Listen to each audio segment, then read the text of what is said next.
Assalamualaikum warahmatullahi wabarakatuh. Alhamdulillahi wa kafa. Wassalatu wassalamu ala rasulillahil mustafa wa ala alihi wa sahbihi wa man wafa. Amma ba'd. Saya ibadallah, usi nafsi wa iyyakum bitaqwallahi faqad fazal muttaqun. Fala tamutunna illa wa antum muslimun.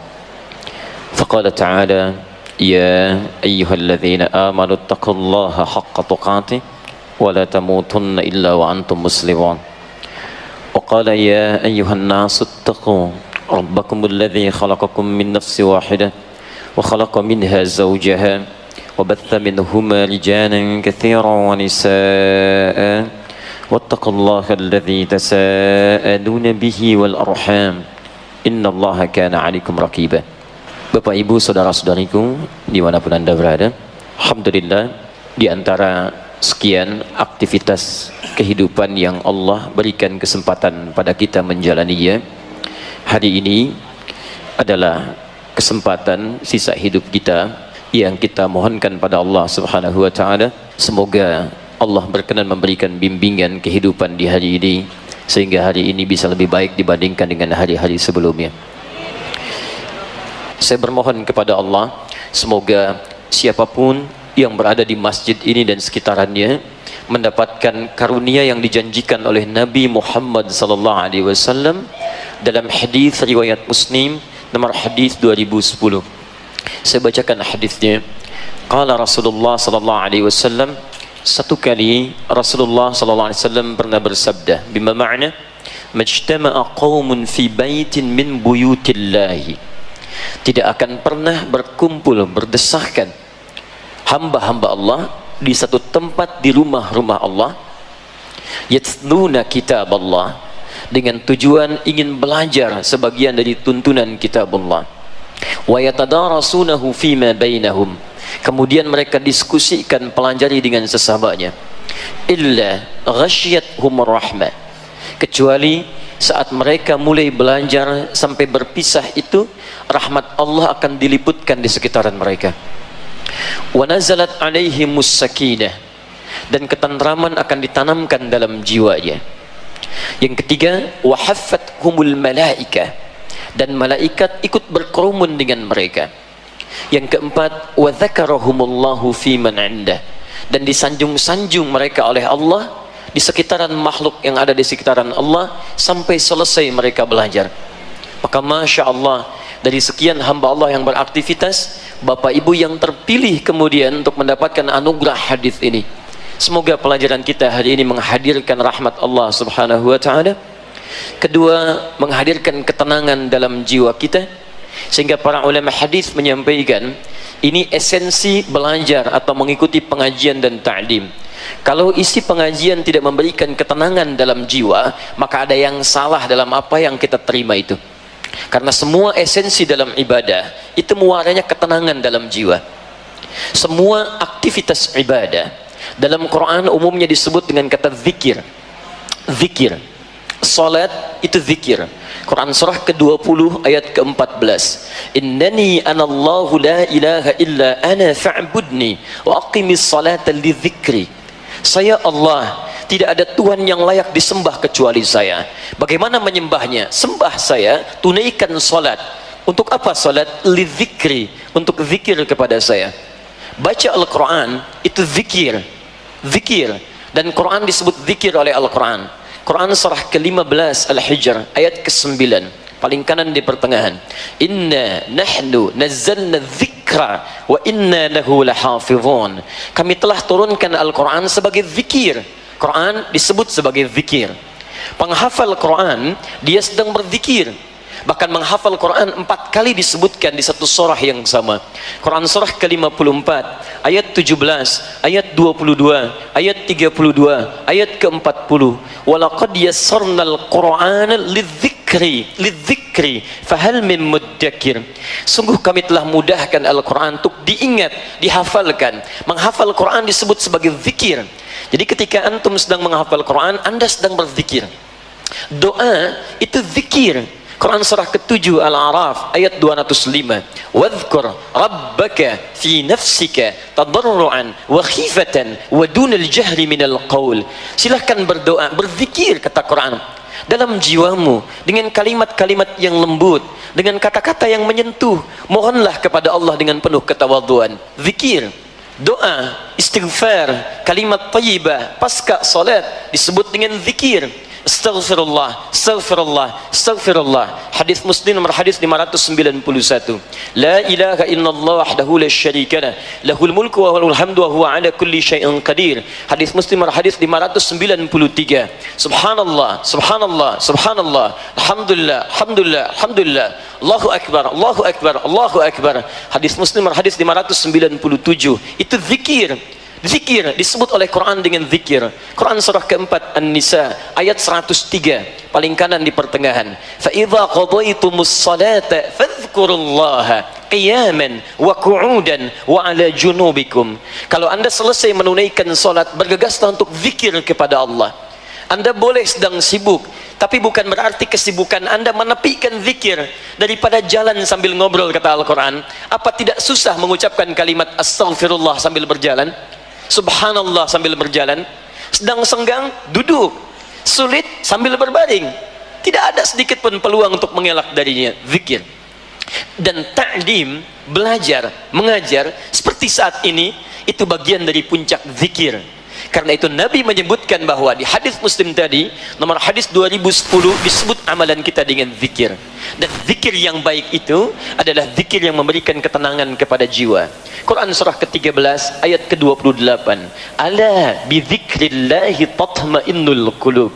Yakinkan dirimu, jika zikirmu benar kepada Allah, maka dampaknya ke hati pasti tenang. Ini rumus, Bu.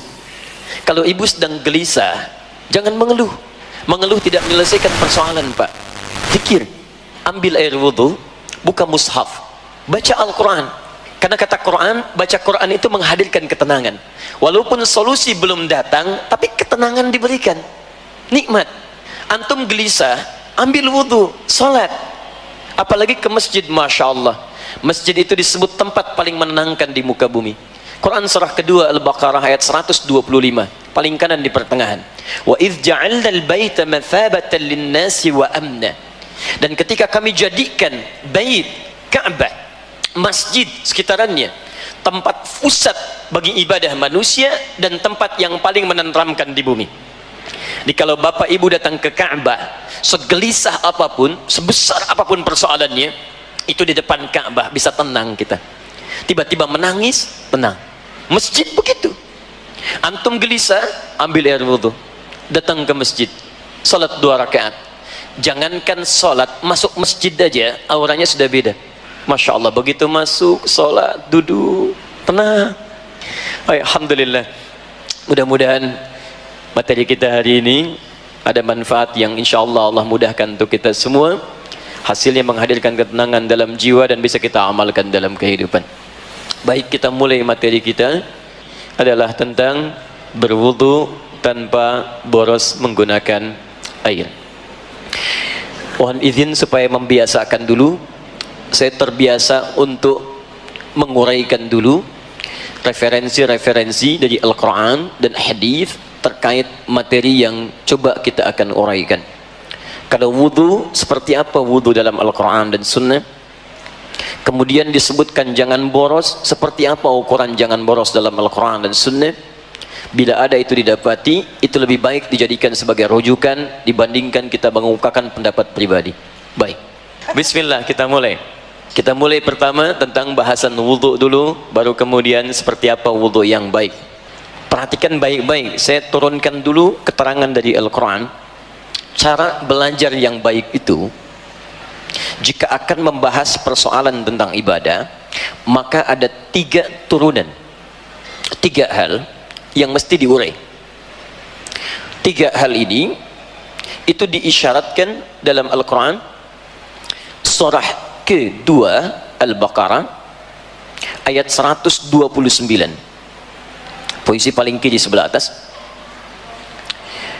Kemudian dijawab di Al-Quran surah kedua Al-Baqarah ayat 151, posisi paling kanan sebelah bawah. Yang Al-Baqarah ayat 129 itu bahkan dimulai 30 generasi sebelum Nabi sallallahu alaihi wasallam dilahirkan. 30 generasi, setiap generasi bisa ribuan tahun. Jadi sebelum Nabi Muhammad sallallahu alaihi wasallam dilahirkan, Nabi Ibrahim dan Nabi Ismail sudah berdoa kepada Allah supaya nanti ada rasul yang diutus. Rasul ini lahir di sekitaran Ka'bah. Perhatikan doanya. Jadi Nabi Ibrahim, Nabi Ismail sudah meninggikan bangunan Ka'bah, tugas selesai, berdoa kemudian di samping Ka'bah. Di antara doanya, Quran surah kedua Al-Baqarah ayat 129. Rabbana wab'ath fihim rasulan minhum. Ya Allah, mohon utus nanti seorang rasul yang lahir di sekitaran penduduk dekat Ka'bah ini. Dan tidak ada seorang rasul yang lahir di sekitaran Ka'bah kecuali Nabi Muhammad sallallahu alaihi wasallam. Nabi Ismail alaihi salam lahir di Palestina, Kanaan. Kemudian baru diantarkan ke Mekah. Diabadikan di Quran surah ke-14 Ibrahim ayat 37. Tapi yang lahir di sekitaran Ka'bah cuma Nabi Muhammad sallallahu alaihi wasallam. Jadi yang lahir di sekitaran Ka'bah hanya Nabi Muhammad sallallahu alaihi wasallam. Dan uniknya, ini yang paling menarik. Sejak masa Nabi Ibrahim dan Nabi Ismail alaihi wassalam, keduanya sudah berdoa di samping Ka'bah supaya Rasul yang diutus ini membawa 4 misi. Di antara 4 misi ini, 3-nya itu manhaj dakwah, cara Nabi menyampaikan pengajarannya supaya bisa diterima dan dipraktikkan oleh umatnya, plus berdampak dalam kehidupannya. Jadi bukan sekedar diterima, tapi ada dampak dalam kehidupan. Awas, hati-hati kalau bapak ibu kemudian belajar sesuatu hanya menerima pengetahuan saja tapi tidak ada dampak dalam aplikasi ya keilmuan yang didapatkan, itu ada yang salah dalam cara belajarnya. Nanti kita lihat ya, kita lihat 3 ini. 1, yatslu alaihim ayatika, menyampaikan kepada umatnya ayat-ayatmu, dalil dari Al-Quran. Jadi Nabi dilarang oleh Allah menyampaikan pesan-pesan ibadah kecuali merujuk kepada dalil. Maka dari itu dalam kaidah usul fiqih sederhana, jika kita ingin mengerjakan ibadah, ukurannya dalil, rujuk ke sini. Ada dalil, kerjakan, tidak ada dalil, tidak usah repot. Jadi Allah menginginkan kita mudah dalam ibadah, bukan ingin mempersulit. Jadi ukurannya sederhana, ada kerjakan, tidak ada kita tinggalkan. Sebaliknya urusan dunia itu boleh semua kecuali yang dilarang. Jadi kalau bapak ibu cari urusan dunia, jangan tanya dalil, itu repot. Pulang dari sini mau beli jus alpukat, begitu pesan, bang jusnya 1, dalilnya mana, ayo. Susah kayak gitu ya, gak akan dapat kita ya. Ini rujukannya. Yang kedua, wa yu'allimuhumul kitab, mengajarkan isi dalil Quran ini disebut kemudian dengan hadis, dipraktekkan disebut dengan sunnah. Bisa lah Nabi ingin tunjukkan tentang solat, gak boleh Nabi perintahkan kita solat sebelum ada petunjuk dari Allah. Solat tunaikan. Turun ayat Quran surah kedua misal ayat 43, wa aqimus solah, tunaikan solat. Maka ketika ayat turun baru kewajiban solat bisa kita kerjakan. Jelas? Tapi persoalannya ayatnya ada, tapi caranya kan harus tahu kita. Maka dari itu diperintahkan pada yang kedua, tidak cukup dengan dalil turun, ajarkan bagaimana cara solat yang benar. Wudu belum kita tunaikan, ada dalilnya baru kita kerjakan. Bagaimana cara wudunya, itu yang diturunkan pengajarannya lewat keterangan Nabi sallallahu alaihi wasallam. Jadi dalam pelajaran-pelajaran ibadah, 1, kita mesti merujuk ke dalil dulu. Kedua, kita mesti tahu bagaimana cara mengerjakannya. 2 aspek. 1, 2, 3, ini yang jarang dibahas. Wal hikmah, esensinya, hikmahnya. Hikmah, esensi. Kenapa kita diminta sholat? Contoh ya, sebagai evaluasi sebentar, sebagai evaluasi. Al-Quran memberikan ukuran esensi sholat. Di Quran surah ke 29 ayat 45. Innas salata tanha 'anil fahsya wal munkar. Sungguh salat itu bila benar dikerjakan akan menjadikan pelakunya baik, terbebas dari perbuatan keji dan mungkar. Jadi sumber keburukan itu hanya dua. Kalau bukan fahsya, maaf, keburukan yang bersumber dari syahwat. Kata-kata kotor itu fahsya, jorok itu fahsya, pornografi, porno aksi, LGBT itu fahsya. Jadi mustahil ada orang sholat kemudian bisa berkata kotor. Kalau orang tidak sholat, dia kata-katanya kotor karena memang tidak sholat. Tapi kalau antum sholat, kata-kata antum kotor, ada yang salah dalam sholatnya. Walaupun bacaan sholat anda terlihat benar, gerakan sholat anda terlihat sempurna, tapi ada yang salah dalam pelaksanaan sholatnya. Mungkin anda, maaf, kurang memahami dari apa yang dikatakan dan dibacakan dalam sholatnya. Mungkar, maaf, perbuatan yang diingkari oleh hati kita, sumbernya nafsu perut dan akal. Dusta itu mungkar, berselisih itu mungkar, mencela itu mungkar, korupsi itu mungkar, segala perbuatan kotor itu mungkar, bersumber dari nafsu perut dan akal. Jadi mustahil ada orang sholat bisa mencuri, mustahil. Ada orang sholat bisa berdusta, mustahil. Ada orang sholat bisa gosip, mustahil, Bu. Ya. Saya tidak, Ustaz, alhamdulillah tidak seperti ibu yang itu tuh. Sama aja, mustahil. Gak bisa, Pak. Mustahil ada orang ke masjid sholat pulang tertukar sandal, mustahil, mustahil. Itu hikmahnya. Nah, kalau persoalan sholat kita tidak menghasilkan esensi ini, maka ada yang salah di sini dan di sini. Bukan sumbernya, tapi ada sindiran di Quran, salah satunya halus tapi tajam. Halus tapi tajam. Ada orang sholat yang tidak memahami, mengerti apa yang dibaca dan dilakukan dalam sholatnya. Coba cek dalam sekian sholat yang kita tunaikan, ribuan kali ruku dan sujud, berapa persen bacaan sholat yang kita pahami? Jangan-jangan kita ruku nggak ngerti yang dibaca, sujud tidak paham apa yang dilakukan. Bagaimana kita bisa khusyuk dalam sholat? Ini poinnya. Nah, jadi tiga turunan ini yang akan kita turunkan. Umumnya orang kalau belajar ibadah itu mencukupkan pada bacaan, dalil. Yang kedua adalah cara, sunnah. Tapi umumnya jarang membahas aspek yang ketiga. Esensinya apa? Ini poinnya.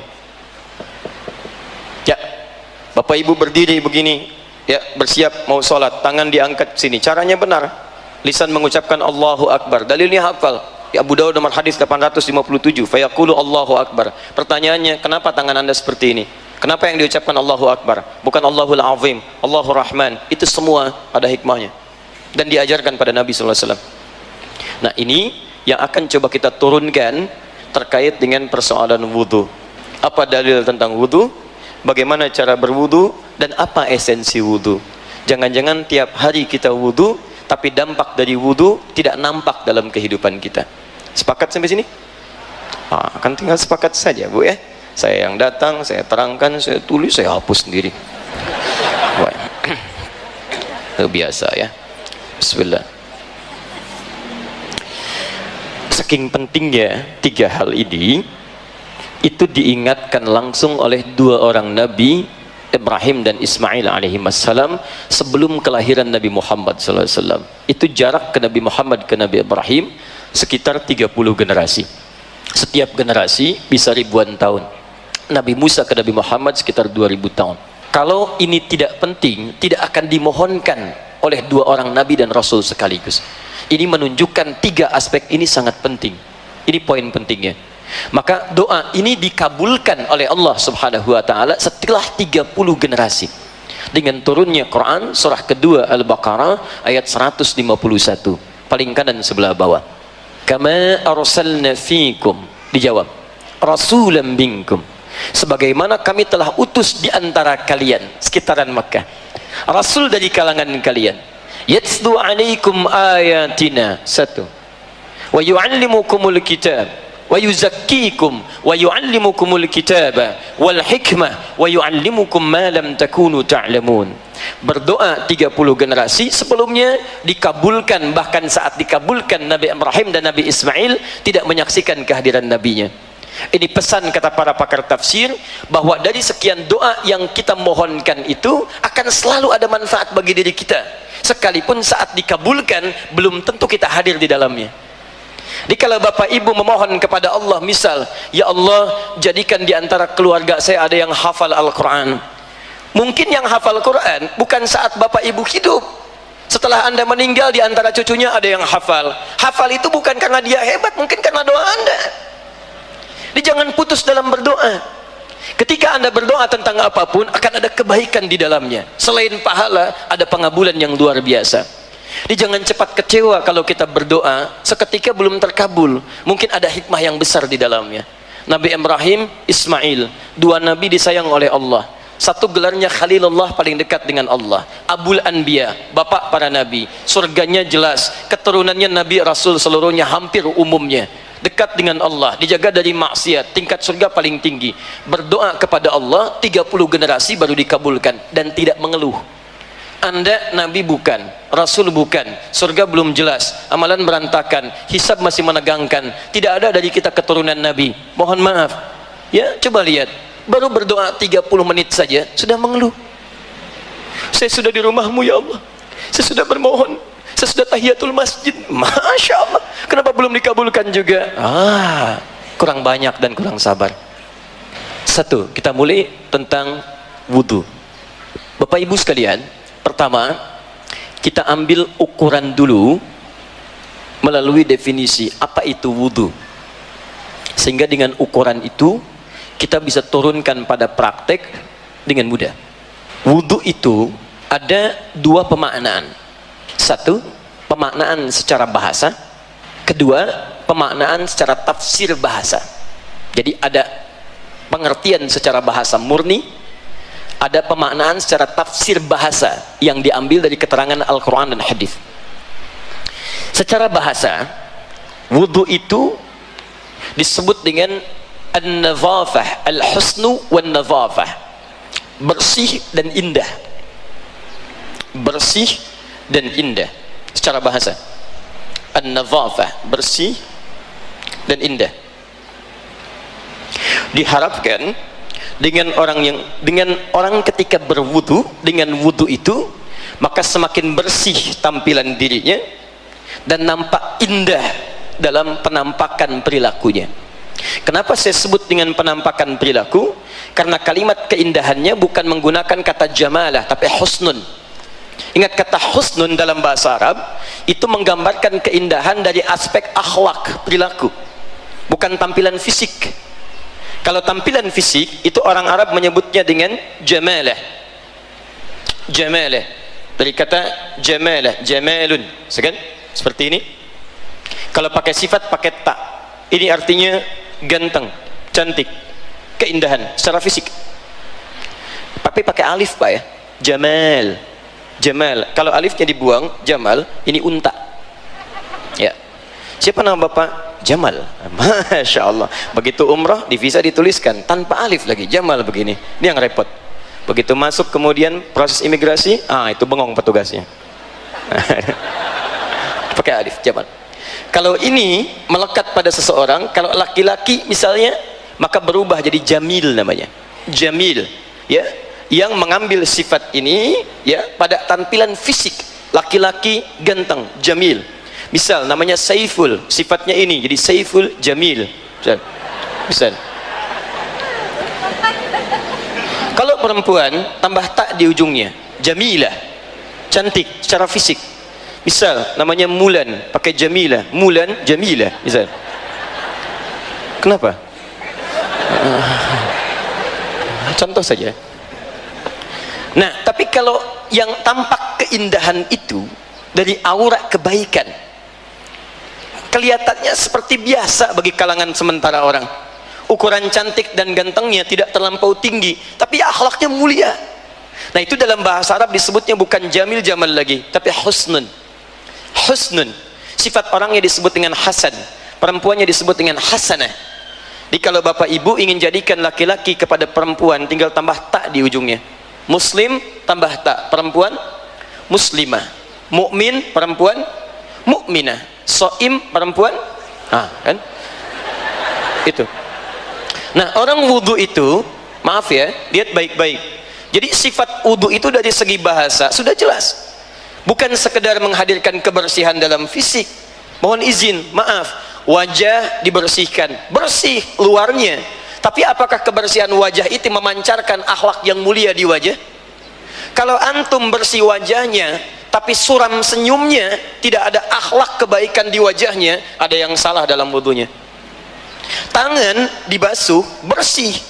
Tapi kebersihan tangan secara fisik tidak mencerminkan kebaikan perilakunya. Maaf, kotor juga, mengerjakan hal yang dilarang, ada yang salah dalam wudunya. Ini baru aspek bahasa. Karena itu, dalam penafsiran bahasa ini, oleh para ulama, kalimatnya dispesifikan. Apa kalimat yang bisa menggabungkan dua aspek ini? Dalam bahasa Arab ada satu istilah, namanya taharah.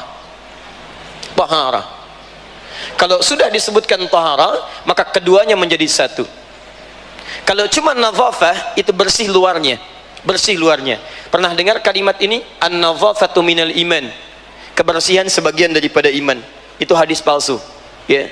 Saking palsunya, di kitab hadis palsu pun tidak ditemukan. Orangnya disebut dengan nadhif. Ini, nadhafah. Ya. Hati-hati, ini walaupun sederhana, ini penting. Lihat, fokus ini. Jadi kalau disebutkan nadhafah, itu cuma luarnya. Antum kalau ingin bersih-bersih luar, jangankan orang Islam, non muslim juga bisa mengerjakan itu. Anda bersihkan tangan, yang lain bersihkan tangan. Anda bersihkan wajah, yang lain cuci muka. Apa bedanya Anda dengan yang lain? Karena itu dirubah pengertiannya, diarahkan pada petunjuk yang benar. Wudu itu tidak sekedar menjadikan kebersihan secara fisik, tapi juga ada makna taharah di sana. Taharah itu bersih luarnya, suci dalamnya. Itu poinnya, bersih dan suci. Karena itu kalau teman-teman membuka kitab fikih, dibuka dengan kalimat makna wudu, pengertian wudu, maka akan kata ini yang kita temukan, babut taharah, bab tentang taharah, tapi isinya wudu. Dari mana para ulama memutuskan kalimat taharah? Bukan sembarangan. Dari keterangan Nabi SAW, tercantum dalam hadis riwayat Muslim, nomor hadis 224. Ini riwayatnya Ibnu Umar, Abdullah bin Umar radhiyallahu taala anhuma, anaknya Umar bin Khattab. Kemudian yang kedua, hadis riwayat Muslim, nomor hadis 225, riwayatnya sahabat Abu Hurairah radhiyallahu taala anhu. Lihat kalimatnya. Yang pertama, qala Rasulullah sallallahu alaihi wasallam, la tuqbalu salatun min ghairi tuhurin wala sadaqatun min ghululin. Tidak akan pernah diterima solat seseorang tanpa bertoharah. Toharah yang dimaksudkan wudu. Nabi pun menyebut wudu dengan kata toharah. Artinya kalau ada seseorang solat tidak mengerjakan wudu dulu, maka solatnya tidak akan diterima oleh Allah subhanahu wa ta'ala. Khusyuk salatnya sampai menangis, masya Allah, bacaannya syahdu sampai salam, cuman sayang nggak wudu, ya. Maka salatnya tidak diterima oleh Allah subhanahu wa ta'ala. Tapi Anda mesti hati-hati, nanti saya tunjukkan dalam praktek. Nabi menyebut dengan kata tuhurun, bukan nadhafatun. Artinya wudu ini tidak biasa. Jadi kalau Anda cuman basah-basah, tapi saat salat perasaan Anda kotor, tidak bersih dengan basuhan wudunya, salatnya pun akan bermasalah. Bahkan turun ayat Quran di sini. Fawailul lil musallin. Celaka orang salat. Anda bisa bayangkan, orang salat masih celaka, apalagi yang tidak salat. Salat masih celaka, apalagi yang tidak salat. Tapi siapa yang celaka dari orang salat itu? Bukan semua orang salat. Alladzina hum an salatihim sahun, yang lalai dalam salatnya. Apa bentuk lalainya? Alladzina hum yuraun, yang saat salatnya ingin dilihat. Siapa yang lihat? Orang lain, bukan Allah. Emang dia aja yang bisa ke masjid, saya juga bisa, nanti saya tunjukkan kepada dia. Jadi motivasi ke masjidnya bukan ingin salat, ingin orang lain tahu bahwa saya pun bisa ke masjid. Nah ketika dia berangkat ke masjid padahal dia wudu, dia bersihkan, tapi sayang hanya membersihkan aspek luarnya, dalamnya kotor. Karena itu ketika dia salat membawa sifat riya, itu yang bermasalah. Mohon izin Bu ya, Ibu hati-hati dengan sifat riya, sangat bahaya Pak. Riya itu selain menghadirkan dosa, sekaligus menghanyutkan amal seketika, habis seketika. Infak riya habis, haji umrah riya habis. Dalilnya Quran surah kedua ayat 264, paling kiri sebelah bawah. Ya ayyuhalladzina amanu la tubtilu sadaqatikum bil manni wal adza kalladzi yunfiqu malahu ria'an nas. Hei orang-orang beriman, jangan kamu gugurkan, batalkan amalan-amalan kebaikan yang telah engkau tenun dengan lelah. Satu disebut batal amalnya, gugur. Kalladzi yunfiqu malahu ria'an nas, seperti orang infak yang ria. Awas, perbuatan disebut dengan mengganggu dan merusak. Manna wal adza, itu merusak. Satu, gugur amal. Kedua, merusak sekaligus keadaan amal. Awas, hati-hati. Contohnya apa? Ria. Famathaluhu kamathali safwanin alaihi turabun fa asabahu wabilun fatarakahu salda. Yang seperti itu habis seperti dihanyutkan air bah seketika. Batal, hanyut, habis, rusak. Wallahu la yahdil qaumil kafirin. Dan Allah tidak memberikan petunjuk kepada orang kafir. Diserupakan dengan perbuatan orang kafir. Ya, nggak ada nilainya. Dan lebih capek daripada orang kafir. Orang kafir tidak sholat, nggak ada nilainya. Antum sholat, nggak ada nilainya. Lebih capek kan? Makanya Allah beri petunjuk, lelah, capek. Jadi sekarang lihat baik-baik, orang yang wudunya benar, maka semua perangkat tubuhnya yang dibasuh dalam wudu itu pasti akan baik. Ini poin paling pentingnya, ini esensinya.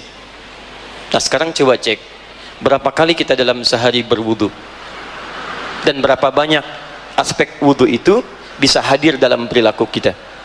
Nanti saya turunkan saat membahas caranya. Ternyata kata Nabi, bersamaan dengan orang berwudu itu, kalau wudunya benar, maka gugur dosa-dosa yang ada dalam anggota tubuhnya. Bersamaan dengan mengalir tetesan air wudunya, jatuh kotoran dan noda-noda dosanya. Nanti kita simpulkan di akhir, sampai para ulama menyebut kata wudu ini seakar dengan kata daw, yaitu cahaya. Kalau wudunya benar, bercahaya orang ini di akhirat, bercahaya kebaikan saat di dunia. Nah maksud saya, tidak cukup dengan amin, kita belajar dulu. Maksud saya, kita nanti akan lihat apakah wudhu kita menghasilkan ini selama ini. Kalau belum, mari kita turunkan pembelajarannya. Satu, ayo kita lihat caranya sekarang. Quran surah kelima ayat ke-6, paling kiri sebelah atas. Quran surah kelima Al-Maidah ayat yang ke-6. Ya ayyuhalladzina amanu, hei orang-orang yang telah menyatakan dirinya beriman kepada Allah. Tahan sebentar, saya berikan aspek tafsirnya dulu ya. Kalau ada ayat Al-Quran dibuka dengan kalimat iman, artinya informasi yang akan disuguhkan lewat ayat itu sekaligus menjadi indikator keimanan pemiliknya. Semakin cepat kita merespon dan serius mengerjakannya, ini pertanda iman kita berada di level yang baik. Tapi kalau Anda malas mengerjakannya dan abai dalam penunaiannya, ini menunjukkan imannya dalam keadaan lemah. Hati-hati. Ayat wudu dibuka dengan iman. Ketika Anda serius mengerjakan wudu dengan cara yang benar, ini menunjukkan iman Anda dalam keadaan yang baik. Tapi kalau Anda abai, ya, asal saja, kemudian basuh saja, basah saja, tak peduli dengan cara kebaikan-kebaikan dalam mengerjakannya, ini menunjukkan iman kita sedang di bawah standar yang baik. Jelas? Baik, mari kita teruskan. Ya ayyuhalladzina amanu, ai orang-orang telah menyatakan dirinya beriman kepada Allah. Idza qumtum ilas shalah, kalau Anda ingin menyempurnakan salat. Kalimat kumtum aqama yuqimu aqimu aqim yuqimuna, artinya sempurna. Dan kalimat salat umumnya dibuka dengan kalimat aqama yuqimu. Salat pertama Al-Baqarah ayat 3, paling kiri sebelah atas. Alladzina yu'minuna bil ghaib wa yuqimunas shalah. Ayat 43, wa aqimus shalah.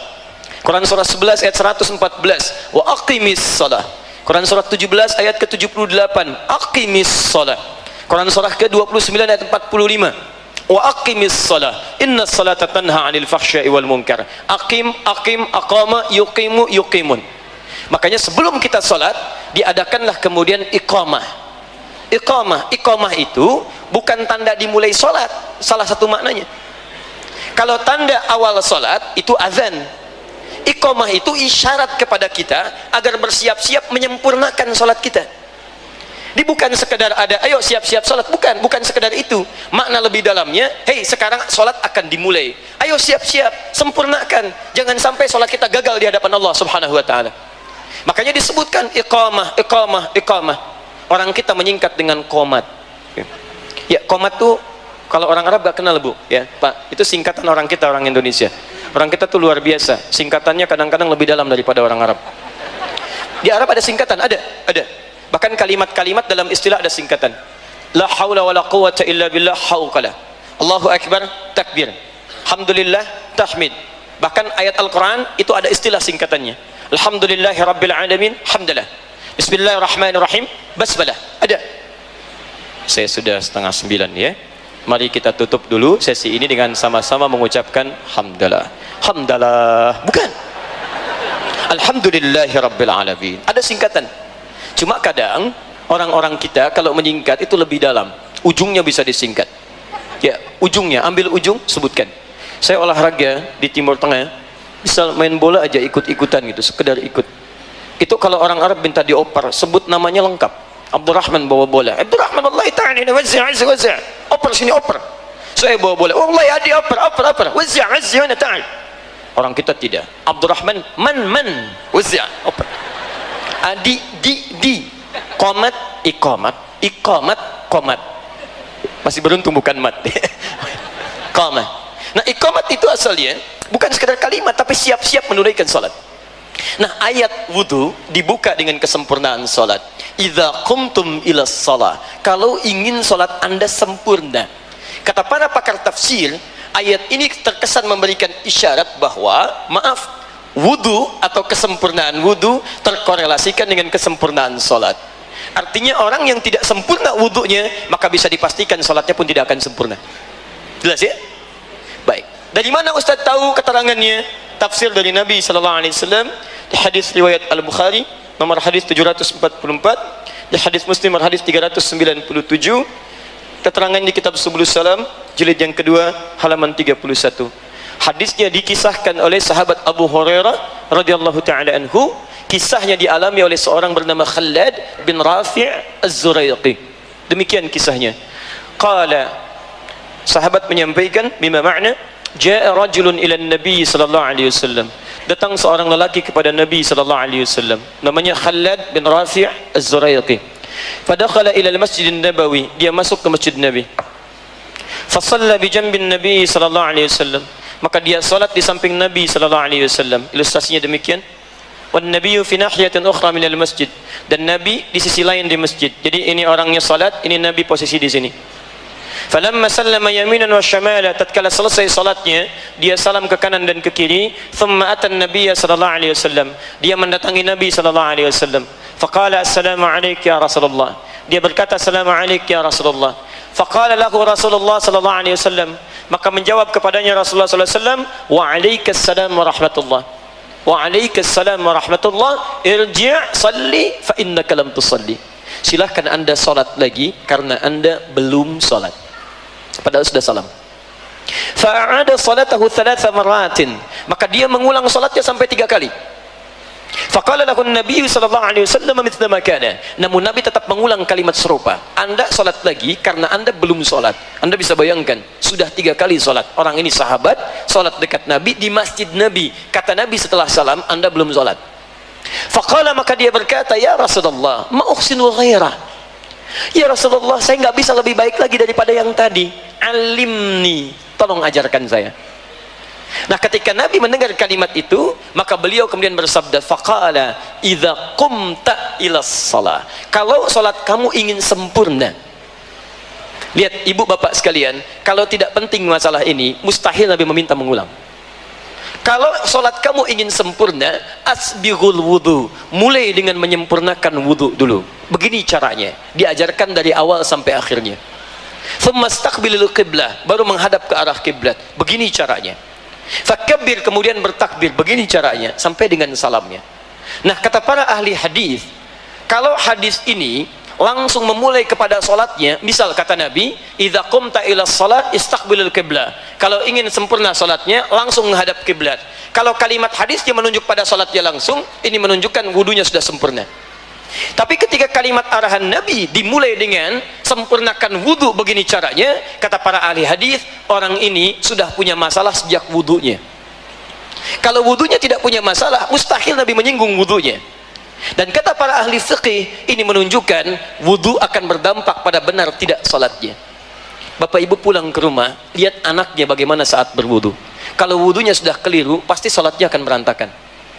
Saya mohon sebesar-besarnya, kalau Anda bisa mengajarkan yang benar, jangan ajarkan yang salah, Pak. Kasihan.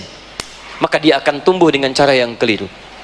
Sekarang bagaimana cara wudu yang benar? Ini yang coba kita turunkan dari ayat Al-Quran plus keterangan nabinya. Saya agak sedikit percepat. Saya mohon izin dulu. Boleh saya lengkapi dulu? Alhamdulillah. Fokus teman-teman sekalian. Satu, aturan pertama, ada 4 pokok. Ini kita masih di sini. Ada 4 pokok yang diprioritaskan untuk dibasuh dalam wudu. Ada 4. Perhatikan baik-baik. 4 pokok ini sifatnya wajib. Bila Anda memiliki air yang sangat terbatas, tidak terlampau banyak, di perjalanan tidak menemukan air yang cukup banyak, ukurannya hanya segelas ini misalnya, baik, dan Anda cukup untuk minum pada misalnya jatah air yang lain, atau misalnya ada gelas-gelas air untuk yang lain untuk minum. Ada sebagian bisa digunakan untuk wudhu, cuma segini volume airnya. Fokus. Maka jika masih ada air bisa digunakan, cukup membasuh yang 4 ini, maka jangan dahulukan tayamum. Dahulukan yang 4 ini dulu. Jelas ya? Maka dahulukan yang 4 ini dulu sebelum kita memilih untuk tayamum. Tayamum itu babnya belakangan. Sepanjang airnya masih bisa digunakan, cukup untuk yang 4, maka ini dahulukan. Apa yang 4 itu? 1, faghsilu wujuhakum, wajah. Satu-satu. Saya langsung praktekkan. Perhatikan sini. Yang disebut wajah itu adalah tampak depan dari kepala, mulai dari kening ini turun ke bawah, ini termasuk mata, sela-sela, ini fokus, sampai ke dagu sini, bawah. Dan mohon maaf sebentar, ikhwan, laki-laki teman-teman yang ada jenggotnya, termasuk dengan menyelai-nyelai jenggotnya. Maaf sedikit aja, sedikit saya tekankan, hukum jenggot itu sunnahnya memelihara, bukan menumbuhkan. Jadi kalau teman-teman ada jenggot, rawat dengan baik, yang rapi, merapikannya. Tapi kalau belum ada jenggot atau tidak punya jenggot, tidak usah maksa. Ya gak usah beli timun, beli arang, gosok-gosok, tidak. Gini, sedang apa mas? Sunnah. Bukan, sunnah itu merawat, ya, merapikan. Baik. Dan area bawah di sini, masuk di bawah telinga di sini. Ya, bagian dari dagu yang paling bawah. Nah, sekarang perhatikan baik-baik. Saya mau simpan mic ini supaya mudah mempraktekkan dengan kedua telapak tangan. Fokus baik-baik. Bahasa Al-Qur'annya pertama, untuk membasuh wajah menggunakan kata ghassala. Perhatikan baik-baik. Faghsilu pakai ghassala. Ini untuk wajah menggunakan ghassala. Ghassala itu mengambil airnya dan dibasuhkan ke tempat yang akan dibasuh. Ditumpahkan ke tempat yang akan dibasuh. Contoh, kita mohon izin misalnya, saya ilustrasikan mengambil air langsung dari keran misalnya. Ini misalnya kerannya, ya, begini. Fokus baik-baik. Ini misalnya kerannya. Kemudian kita akan berwudu. Lihat baik-baik. Ambil airnya. Saya belum bicara boros ya. Saya bicara ambil wudu dulu. Ambil airnya. Kemudian ghassala, tumpahkan di tempat yang akan dibasuh. Kemudian kita tumpahkan di wajah. Kemudian saya turunkan. Lihat baik-baik. Saya tumpahkan. Ini, sini. Nah perhatikan sekarang, ini ada jemari, satu yang telunjuk, ini diusahakan kita fungsikan dengan baik, dengan membersihkan ujung-ujung mata di sini. Jelas ya? Sehingga kotoran bisa dibersihkan dengan baik. Yang kedua yang jempol, ini kita gunakan untuk membasuh yang bagian belakang di sini. Ya? Diambil airnya, tumpahkan di wajah, seperti ini. Kemudian basuh yang belakangnya. Yang ada jenggot kita kemudian selai-selai. Paham ya? Baik. Berapa kali? Nah, lihat baik-baik. 3 itu adalah batas maksimal. Bila sekiranya basuhan pertama dan kedua itu dirasa belum sepenuhnya menjangkau bagian tubuh yang harus dibasuh. Kalau pertama 1 kali saja bisa kita rasakan sudah sampai keseluruhan terbasuh, maka itu bisa dianggap cukup. Jelas ya? Jika dirasakan belum cukup, tambah yang kedua. atau jika kita ingin lebihkan kebaikannya sampai yang ketiga, itu tidak ada masalah. Dan Nabi pernah berwudu dengan dua kali, tidak ada masalah di situ. Jelas? Tapi jangan sampai 4 dan seterusnya, karena hadisnya mengatakan faman zada faqad asa Abul Qasim. Siapa yang sengaja menambahkan, melebihkan sehingga muncul aspek boros di situ pada air, dia telah melawan Nabi sallallahu alaihi wasallam, bermaksiat kepada Nabi. Paham sampai sini? Baik, sekarang ini baru bagian yang pertama. Ketika masuk bagian yang kedua, kerannya kita perbaiki dulu jika turun. Baik. Seperti ini. Baik, yang kedua setelah wajah, wa aydiyakum ilal marafiq, tangan sampai siku. Bapak boleh duduk sebentar supaya tidak capek. Sekarang perhatikan sini. Mana tangan? Dia. Lihat baik-baik Bu ya, Pak ya. Di dalam fikih itu beda kalimatnya dengan pengucapan kalimat biasa. Kalau kalimat biasa disebutkan tangan itu disebut dengan yadun, yad. Dari sini ujung finger, jari-jari sampai ke sini. Ujung sini dekat ke bahu. Ini tangan, yad bahasa Arabnya, yad. Tapi kalau Anda nanti membaca dalam fikih, Masya Allah, diksi Al-Quran dan hadis itu spesifik ketika memerintahkan kita untuk mengerjakan sesuatu dengan tangan. Nah, akan disebutkan bagian fungsi-fungsi dan batasnya. Contoh, ini yadun sampai sini. Tapi kalau sampai sini, ini mirfaq namanya, siku. Jamaknya marofik. Kalau sampai sini, ini sa'id namanya, lengan. Kalau sampai sini, pergelangan, ini rusghun namanya. Kalau yang ini saja, ini kaffun namanya. Kalau yang ini saja, ini asabi' namanya. Kenapa saya terangkan kalimat-kalimat ini? Karena nanti kalau dalam fungsi fikih ibadah, itu akan spesifik disebutkan batas-batasnya. Misal, Anda sholat bertakbir, An-Nasa'i nomor hadis 886. Fawadha'a yadahul yumna 'alal yusra. Yadnya kaf, maka letakkan telapak tangannya yang kanan di punggung yang kirinya, letakkan di dada. Jadi begitu mengangkat, Allahu Akbar, batasnya di sini. Boleh kata Nabi, rusghun, pergelangan ketemu pergelangan. Jadi di sini boleh, di sini juga. Pergelangan kanan bertemu pergelangan kiri di sini. Tapi mohon maaf ya, kalimatnya kayak pakai fa. Fa itu cepat. Allahu Akbar. Bukan diukur. Allah. Amin. Boleh sa'id ke sini. Boleh sampai sini. Tapi dilarang mirfaq sampai sini. Ini dilarang oleh Nabi. Jangan bertakbir seperti orang sombong, jangan bersedekap seperti orang sombong kata Nabi. Ini cuma kiasan. Dilarang kita sampai ke sini, sampai sini saja. Ya, kan kalau sedang ada proyek, ini ya. Ini nggak boleh dibawa dalam sholat, ya. Baik, jadi cuma sampai sini saja.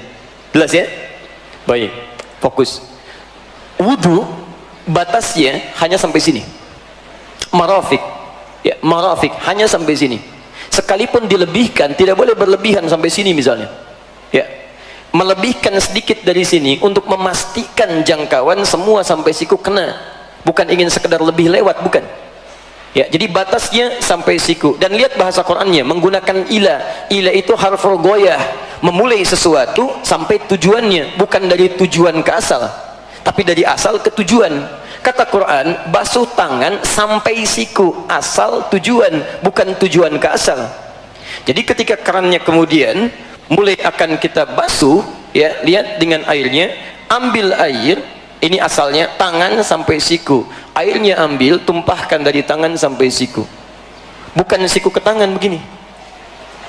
Jadi bukan kerannya dibuka, sikunya dibeginikan. Ya, kalau aspek fikih yang benarnya itu diambil dari sini sampai ke sini. Ada yang berpendapat begini boleh, tapi saya kurang sepakat, karena nanti dari sudut hikmah itu keluar dari tatanan hikmahnya. Dia yang paling baik, ambil dari ujung sini, tumpahkan ke sini, kemudian alirkan lagi ke bawah. Paham? Kanan selesai, kemudian kiri. 3. Ini yang dahsyat. Masuk yang ketiga, berubah dari kata ghasala menggunakan masah. 2. Iku. 3. Wamsahu, ini masah. Usap. Sikum, kepala. Fokus, fokus. Lihat baik-baik.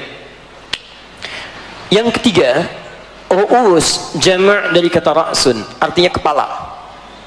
Jadi bukan rambut. Ingat, kepala bukan rambut. Di sini keadilan Allah. Kalau yang disebutkan rambutnya, maka akan kesulitan bagi orang yang belum punya rambut. Masalah. Dan yang kedua, orang yang wudunya cuma mengusap rambutnya, maka wudunya dipandang tidak sah. Hati-hati teman-teman, ya, yang muda-muda ini banyak terlihat sudah rapi, bagus, pakai minyak juga rambutnya itu kan. Begitu wudu takut tumpah lagi atau acak-acakan lagi, cuman takut di sini gitu kan. Nah, itu wudunya tidak sah. Dampaknya salatnya pun tidak akan dihitung. Enggak bernilai salatnya. Maka yang dibasuh, diusap kepalanya. Ketika mengusap menggunakan masaha. Masaha itu bukan basuh tapi usap. Bedanya dengan yang pertama, kalau ghasala, ambil airnya, tumpahkan langsung. Ambil, tumpahkan langsung. Masaha tidak. Ambil airnya, kemudian kita tumpahkan dulu, baru kemudian kita usapkan pada apa yang akan diusap dari anggota wudu. Paham? Hebatnya, ini kalau bukan firman Allah, mustahil kalimatnya begini. Mustahil. Ketika mengusap, tiba-tiba ditambah dengan ba wamsahu bi ru'usikum. Ba wamsahu bi ru'usikum. Lihat ya. Allah bisa berfirman begini, wamsahu ru'usakum, bisa. Tapi kenapa menggunakan ba? Ini rahasia besarnya. Huruf ba dalam standar bahasa Arab itu setidaknya ada 14 makna. 14 arti. Nanti lihat di kitabnya Mughnil Labib an Kutubil A'arib karya Ibnu Hisham Al-Ansari dari halaman 25 sampai halaman 59 disebutkan 14 makna dalam bahasa Arab. Ba dalam Bismillahirrahmanirrahim itu ba-nya punya makna sendiri. Ba dalam innamal a'malu binniyat, ba-nya punya makna sendiri. Ba dalam alaihissallahu bi ahkamil hakimin, ba-nya punya makna sendiri. Dan kenapa dalam ayat mengusap kepala menggunakan huruf ba? Setidaknya dari 14 itu ada 3 makna dari 14 itu. Satu, namanya istighraq. Istighraq itu artinya menunjuk pada sesuatu keseluruhan, luas pada umumnya. Kalau diterapkan pada wudu, artinya fokus baik-baik, ambil airnya, kemudian setelah itu tumpahkan begini, maka anda basuhkan dari depan sini sampai ke belakang ya. Nabi dikisahkan menerapkan bagian pertama ini, ngambil hatta adbara itu bagian belakang, ambil usap dari depan ke belakang. Boleh kalau ingin dibalikan ke depan tidak ada masalah. Yang penting dari depan sampai ke belakang, umumnya keseluruhan. Maka ini makna ba yang pertama. Ba yang kedua disebutkan at-tahdid, at-tab'id, at-tab'id ma'at tahdid. At-tab'id ma'at tahdid. Jangan terjebak dengan istilah, yang penting Bapak Ibu paham. At-tab'id ma'at tahdid, yaitu menunjuk pada sebagian tapi ada batas. Sebagian tapi ada batasnya. Kata para ulama, batasnya di sini ubun-ubun. Jadi kalau anda misalnya ingin berwudu kemudian mengusap bagian kepala, dalam kondisi tertentu anda usap bagian ini pun sampai ubun-ubun, sudah sah wudunya. Jelas ya? Yang ketiga adalah at-tab'id min duni tahdid. Sebagian tapi nggak ada batas. Yang penting masuk bagian kepala. Fokus. Ini kepala bukan? Ini kepala. Ini kepala. Yang penting masuk bagian kepala, kita usap, sudah sah wudunya. Apa hikmahnya kenapa menggunakan huruf ba di sini? Karena tidak dalam setiap kondisi kita bisa mengusap kepala keseluruhan. Antum punya masalah di kepalanya, misal ada qadarullah, misalnya ada musibah, luka di kepala, luka yang ini, maka bukan alasan bagi antum untuk tidak mengusap kepala. Boleh antum usap yang bagian sini. Itu sah wudunya. Dan hebatnya akhwat yang perempuan, tidak bisa ibu berwudu misalnya, misal dalam setiap keadaan yang longgar. Mungkin ada satu kondisi ibu akan berwudu, saat mengusap kepala hijab gak bisa dibuka, maka sederhana sebetulnya, ambil airnya, tumpahkan, kepala bagian ini usap, atau ambil bagian tertentu di kepala, itu sah hukumnya. Dan sepakat ulama fikih, nggak ada perbedaan di sini, sepakat. Ya, jadi maaf, Nabi mengajarkan, sahabat mencontohkan, tabi'in mengikuti, ulama mengajarkan, semuanya sepakat. Nabi menyampaikan, sahabat sepakat, tabi'in sepakat, ulama sepakat. Ibu Rasul bukan, ya, sahabat bukan, tabi'in bukan, ulama bukan, tidak sepakat.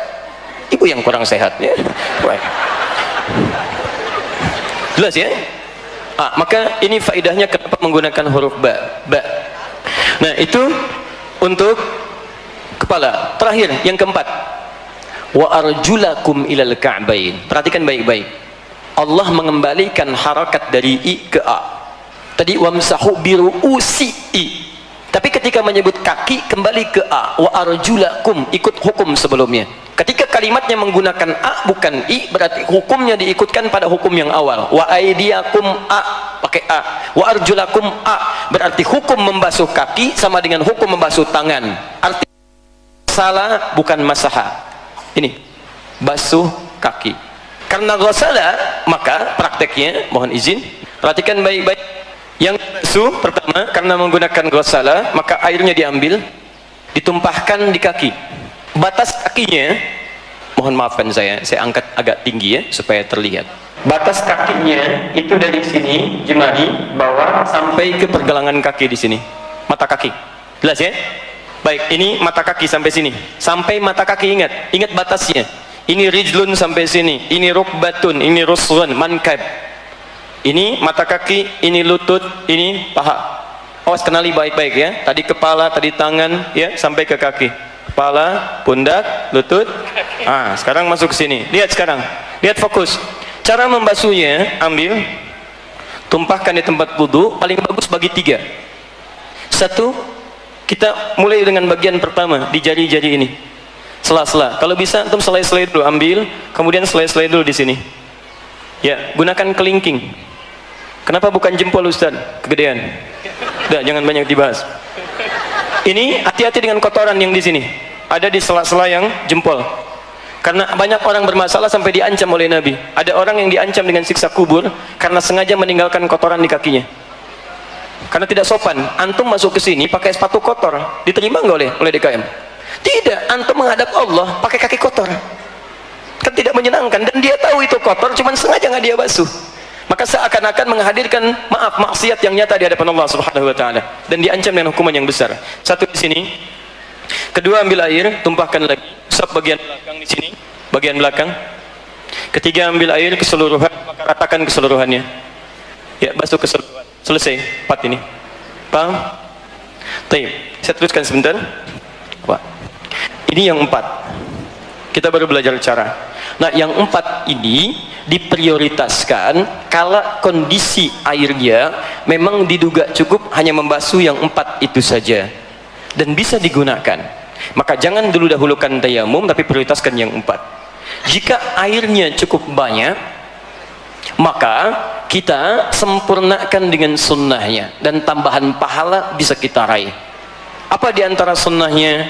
Pertama, mulai ya dengan kita berniat membaca bismillah, kemudian kita menyela-nyela tangan bil air ya, kita basuhkan dulu, sunnah pertama. Kedua, selesai kita kumur-kumur. Di antara kumur-kumur ini boleh kita sambil menyikat bagian gigi, membersihkan ya. Laula an asyqa ala ummati, kata Nabi, kalau saya tidak bermaksud memberatkan kepada umatku, la amartuhum bisiwak 'inda kulli salati, aku akan perintahkan mereka menyikat giginya sebelum mereka salat. Sebelum mereka salat atau saat mereka salat. Ada yang menafsirkan sebelum salat gosok-gosok begini, ada yang menafsirkan saat wudu dia bersihkan, supaya sisa makanan yang menyelip di gigi itu bisa dihilangkan dengan cara digosok-gosok itu. Bisa menggunakan sikat gigi atau mungkin bagian dari jemari seperti ini. Paham ya? Baik, jadi ambil, kumur-kumur, nah kemudian tumpahkan. Sunnah dari berkumur-kumur ini adalah yang kedua, menghirup ke hidung, istinsyak namanya. Hirup sebagian airnya ke hidung, kemudian kita istinsyar, keluarkan kotorannya ya dari daerah hidung. Saya ulang, sunnah pertama ini basuh tangan, kedua kumur-kumur, ketiga hirup sebagian, istinsyak, keempat keluarkan, istinsyar. Sunnah selanjutnya, fokus baik-baik, telinga, membasuh telinga. Ini caranya bisa langsung sekaligus dari kepala begini, turunkan kemudian ke telinga, boleh. Boleh juga setelah kepala ambil air lagi untuk membasuh telinga. Itu sah karena 2 hadisnya ada dari satu sahabat yang sama, yaitu Utsman bin Affan radhiyallahu taala anhu. Posisinya ada di sini. Hadis Muslim hadis 246. Ya, boleh sampai di sini. Kemudian ke ujung kaki sudah selesai, kerjakan dengan tertib. Sunnah selanjutnya baru ditutup dengan doa. Dan di sini saya akan berhenti sejenak. doa ini sunnah juga dalam wudu, diakhiri dengan doa. Pertanyaan saya, apa doanya? Doanya disebutkan di sini, hadis Muslim hadis 244, juga ada di silsilah hadis as-sahihah karya Syekh Muhammad Nasruddin Al-Albani nomor hadis 6048. Saya bacakan doanya. Asyhadu an la ilaha illallah wa asyhadu anna Muhammadan Rasulullah. Teruskan, belum selesai. Allahumma ij'alni minat tawwabin waj'alni minal tahan sebentar. Perhatikan pertanyaan saya. Kita sering membaca doa ini, paham nggak dengan artinya? Sekarang perhatikan esensinya. Saya bacakan artinya. Allahumma ij'alni, ya Allah, mohon ya Allah, jadikan aku minat tawwabin, termasuk orang tobat. Anda kan baru wudu, kenapa doanya doa tobat? Kan yang kita kerjakan wudu. Kenapa saat baca doa, doanya selesai tobat? Ini yang saya maksudkan dengan taharah. Makanya Nabi menyebut dengan taharah. Bukankah tobat itu mengakui dosa yang pernah dilakukan, menyesalinya, dan berjanji akan meninggalkannya? Di orang wudu itu sebetulnya dia sedang bertobat dengan seluruh anggota tubuhnya. Makanya silahkan cek kenapa hikmahnya yang dibasuh dalam wudu itu umumnya anggota tubuh yang sering kita gunakan beraktivitas. Wajah dengan mata menatap, lisannya berbicara, kumur-kumur. Lihat tangan, ini yang menyentuh, megang macam-macam, dari ujung jemari sampai ke sini, gerak. Sampai ke telinga yang sering mendengar, sampai ke ujung kaki. Mata kadang lihat yang keliru, lisan bicara yang salah, tangan mengerjakan yang keliru, kaki melangkah pada yang salah, kadang-kadang sombong, kata Al-Quran. Mohon maaf, orang yang wudunya benar itu saat dia berwudu sebetulnya dia sedang bertobat. Jadi begitu Anda misal berkumur-kumur, itu bukan sekedar mengeluarkan kotoran fisik yang ada di lisan, tapi kata Nabi, saat benar-benar dia, hadis Muslim hadis 246, saat benar-benar dia mengeluarkan air di mulutnya, bersama itu jatuhlah kotoran dosa-dosanya. Di Anda saat berkumur-kumur itu, coba ingat-ingat, ini salah apa lisan kita? Barangkali kita merasa baik, tapi orang lain menilai kita itu sering salah dengan lisan kita. Bicara yang tidak menyenangkan, sering mencela orang lain, kadang-kadang gibah, bicara yang tidak elok dalam kehidupan. Ini kan aneh, minimal 5 kali wudu. Kalau sekali wudu masih salah, barangkali agak wajar. Tapi kalau 5 kali dibasuh masih kotor juga, perlu berapa kali dibasuh lagi? Saya basuh tangan sekali masih kotor, wajar lah, nggak kesentuh. 2 kali masih kotor, 3 kali agak kurang wajar, 5 kali dibasuh masih kotor juga. Antum butuh berapa basuhan lagi? Seharusnya orang yang berkumur minimal 5 kali dalam sehari itu bersih lisannya. Selesai. Tidak ada hubungan dengan dengan dusta lagi, berkata yang kotor lagi, kalimat yang tidak menyenangkan. Dimohon izin kalau ada setiap hari wudu lisannya kotor, ada yang salah dalam wudunya. Evaluasi. Sampai ke tangan digunakan untuk menulis. Kadang-kadang menulis yang tidak baik. Bikin status, menulis yang tidak benar, hoax, mencela orang lain. Atau Anda yang tanda tangan proyek yang tidak jelas. Katanya wudu, bahkan baru wudu lagi. Masya Allah, Pak, ini ada proyek, Masya Allah, nilainya miliaran, tapi sifatnya haram. Silakan Pak, tanda tangan. Sebentar ya, saya wudu dulu. Wudu dulu, Masya Allah. Habis wudu baru tanda tangan. Mustahil. Tangan yang dipakai taat, mustahil dipakai maksiat. Mustahil. Itu teman-teman, mustahil itu. Tidak akan pernah tangan digunakan maksiat. Lisan yang dipakai sholat, mustahil digunakan maksiat. Kaki yang dipakai untuk ibadah dibasuh dengan wudhu, mustahil berbuat yang tidak elok, mustahil. Ayo Pak, di sana ada proyek nilainya besar Pak, 100 miliar, bagian Bapak 20%. Tidak, saya berwudhu, mohon maaf. Naik deh Pak, 50%. Sebentar, saya istikharah dulu. Masya Allah, istikharah dulu. Yes. Jadi kalau seseorang sudah bertobat itu dia janji. Teman-teman evaluasi, coba tangannya salah apa, selesai wudhu hilang. Kalau belum, wudu lagi. Waj'alni minal mutatahhirin. Mutatahhirin adalah orang-orang yang selalu memperbaiki diri untuk bersih luarnya, suci dalamnya. Dari kata taharah. Mutatahhir, orang yang berusaha suci. Kalau sudah suci disebut dengan tahir. Kalau ibu bapak wudunya seperti ini, fokus ya, wudunya seperti ini, taubat, kemudian taharah, bersih luar dalam, maka Anda langsung disebut oleh Al-Quran berpeluang mendapatkan cinta Allah subhanahu wa ta'ala. Itu ada di Quran surah kedua ayat 222. Ini Quran surah kedua ayat 222, di ujung ayatnya, innallaha yuhibbut tawwabin wa yuhibbul mutatahhirin. Allah akan mencintai orang-orang yang berusaha untuk taubat dan selalu membersihkan atau menyucikan dirinya. Yuhibbut tawwabin wa yuhibbul mutatahhirin. Anda berdoa setiap wudu, Allahumma ij'alni minat tawwabin waj'alni minal mutatahhirin, minat tawwabin minal mutatahhirin, innallaha yuhibbut tawwabin wa yuhibbul mutatahhirin. Jadi kalau wudu Anda bagus, taubat Anda benar, Anda tinggalkan maksiat, Anda raih taat kepada Allah, maka cinta Allah akan Anda raih. Itu poinnya yang dahsyat. Kalau cinta Allah sudah kita raih, maka yang pertama Allah berikan bagi kita semua adalah ampunan dari semua dosa. Semua dosa diampuni. Itu ada di Quran surah ketiga ayat 31.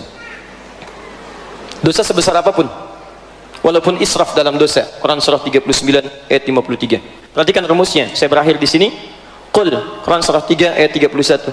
Qul in kuntum tuhibbunallaha fattabi'uni. Katakan Muhammad, jika kalian serius mencintai Allah, ikuti saya, ikuti Nabi. Di bagaimana Nabi beraktivitas dalam kehidupan, termasuk wudunya ikut Nabi. Kalau Anda bisa melakukan itu, perhatikan, ini persamaannya. Perhatikan, yuhibbukumullah, maka cinta Allah akan diberikan kepada Anda. Nah, saat Allah mencintai seorang hamba, apa yang diberikan? Wa yaghfir lakum dzunubakum, maka Allah akan ampuni seluruh dosa-dosanya. Selesai. Jadi kalau kita wudunya benar, perbaiki wudu lagi, perbaiki wudu lagi, perbaiki wudu lagi, taubat, mutatahhir, Masya Allah, itu diantara tanda dicintai oleh Allah subhanahu wa ta'ala. Jadi kalau Bapak Ibu ingin berusaha meraih cinta Allah, Anda dicintai pasangan hidup, bahagianya luar biasa. Kenapa tidak ada yang ingin dicintai oleh Allah subhanahu wa ta'ala? Ada yang tidak punya dosa di sini? Boleh angkat tangan? Yang sedikit? Yang banyak? Lalu saking banyaknya nggak bisa angkat tangan kan?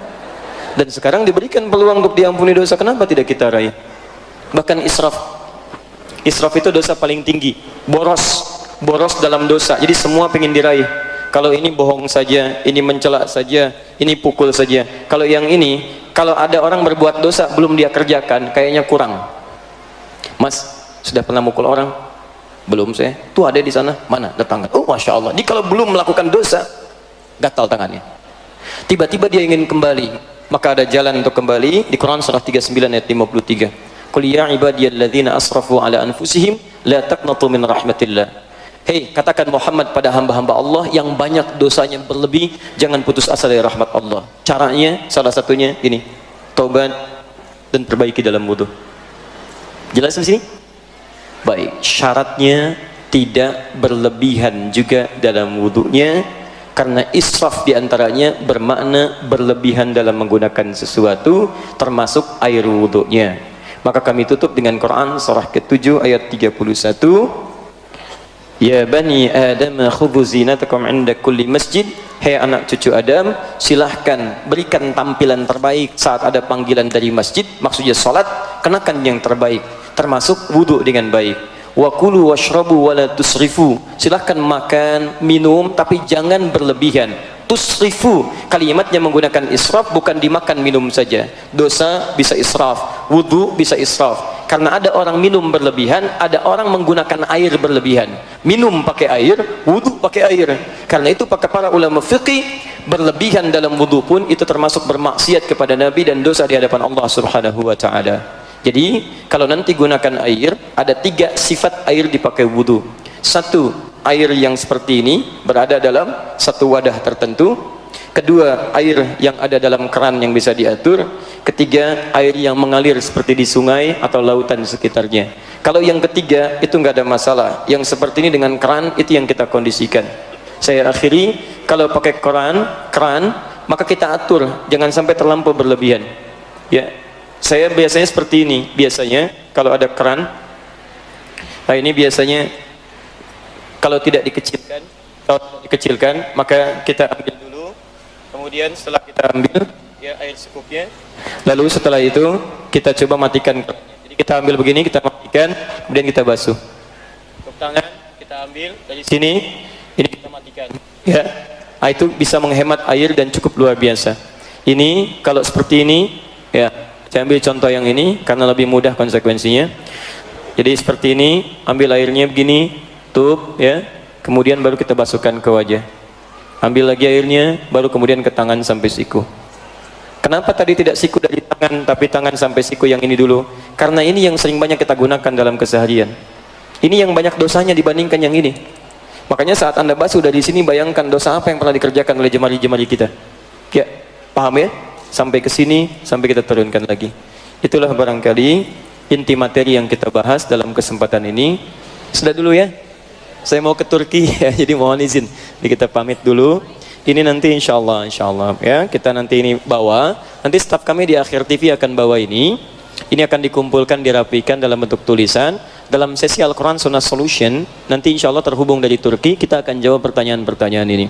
Ibu sekalian, bapak sekalian, ini yang bisa saya sampaikan. Kalau benar itu dari Allah, kalau salah mohon maaf, itu kesalahan saya pribadi. Tolong saya dimaafkan, saya bertobat di hadapan Allah Subhanahu wa taala. Pesan saya, jika Anda belum mampu berlomba dengan orang soleh meningkatkan kebaikan, maka segeralah berlomba dengan para pendosa untuk bertobat dan beristighfar kepada Allah Subhanahu wa taala. Berwudulah dengan baik sehingga bisa mendapatkan bau. Bau adalah cahaya, dan saya tutup dengan hadis Nabi sallallahu alaihi wasallam bima makna satud'a ummati yaumal qiyamati ghurral muhajjalin. Umatku akan dipanggil pada hari kiamat dengan cahaya meliputi dirinya, min atharil wudu, dari bekas wudunya. Dan kata para ulama, akan nampak cahaya itu di dunia pada aura-aura kebaikan dalam dirinya. Subhanakallahumma wa bihamdika asyhadu an la ilaha illa anta astaghfiruka wa atubu ilaik. Wa akhiru da'wana alhamdulillahi rabbil alamin. Wal 'afu minkum. Assalamualaikum warahmatullahi wabarakatuh.